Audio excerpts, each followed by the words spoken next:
असांजा सभई साथी ईद जी नमाज़ पढ़ी करे हिक ॿिए सां ईद मिलनि था पिया।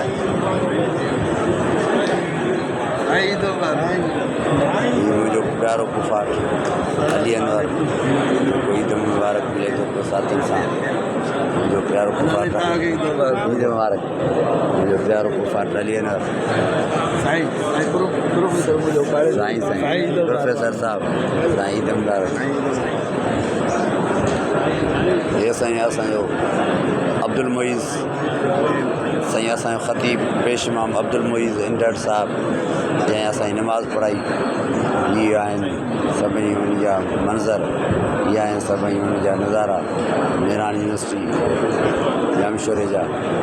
Mehran university housing society Jamshoro जंहिंमें ही माण्हू सभु हिक ॿिए सां ईद मुबारक मिली रहिया आहिनि। ऐं ईद मुबारक जे हिन मौक़े ते अॼु असां ज़ाहिद लेगारी खे बि यादि रखूं था जंहिं सिंधु दरिया जे बचाव जे लाइ पंहिंजो किरदारु अदा कयो। त इरफान लेगारी खे बि यादि रखूं था।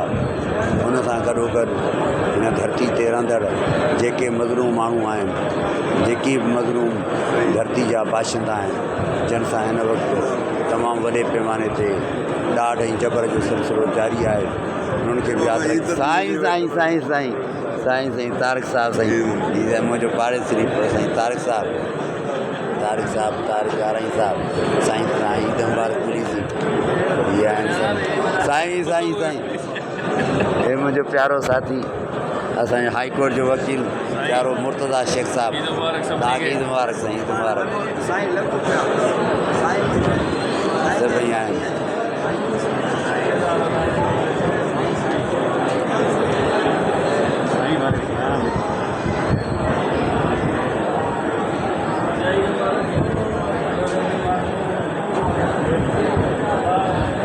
नज़ारा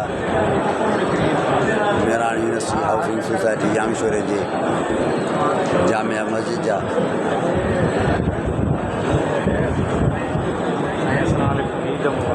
हे मुंहिंजो प्यारो साथी मेयर जो अब्दुलसलाम अबड़ो साहब, मेयर जी सूंहं, मेयर जी ज़ीनत, हींअर मेरान यूनिवर्सिटी हाउसिंग सोसाइटी जो रवासी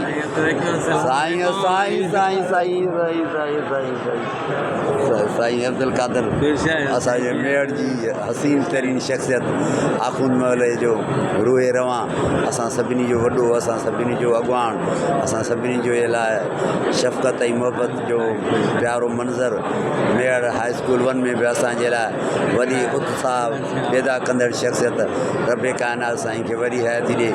मेयर जा असुल मालिक, मेयर शहर जा असुल वारस, मेयर शहर जा आख़ुंद महल जा तमामु एहतराम जे लाइक़ साईं अब्दुल कादर लाखिया साहब, साईं अब्दुल ख़ालिक, साईं अब्दुल रऊफ़ आरा, साईं नूर मोहम्मद साहब लाखिया रहे सॼो चश्मो चिराग जेको ख़ानदान आहे। साईं दुआ कजो साईं असांजे हक़ में महिरबानी। हा साईं हिते हा साईं ब्लाक A8 हा मक़सूद जतियाल जो घरु आहे, उन सां गॾोगॾु जेको लोह जो कारोबार कंदो आहे उन सां गॾु आहे मक़सूद अहमद जतियाल साहब। मिलंदासीं साईं।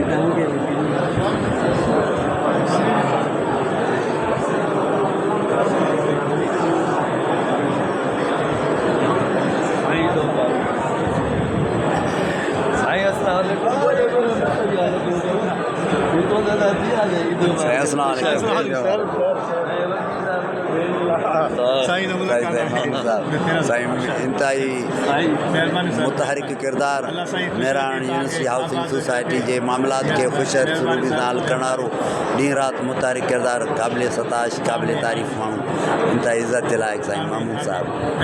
Thank you sir, thank U.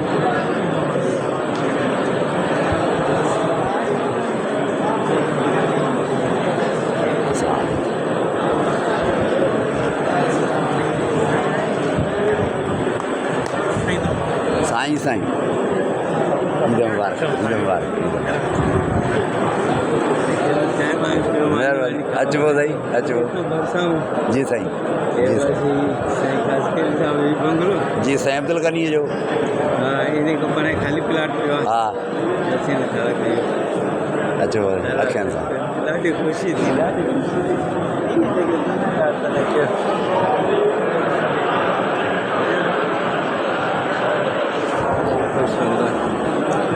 सही है। बिल्कुल बिल्कुल।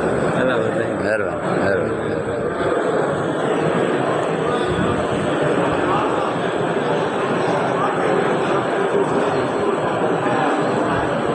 साथियों, रब कायनात तव्हांखे सदाईं आबाद कंदो, जिते बि हूंदो आबाद हूंदो।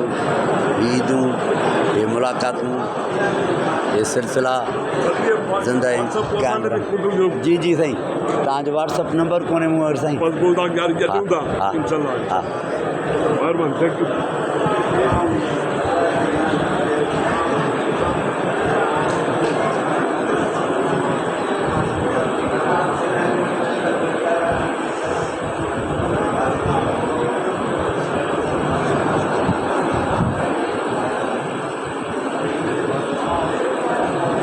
खुदा हाफ़िज़ मुंहिंजा प्यारा साथियों, खुदा हाफ़िज़।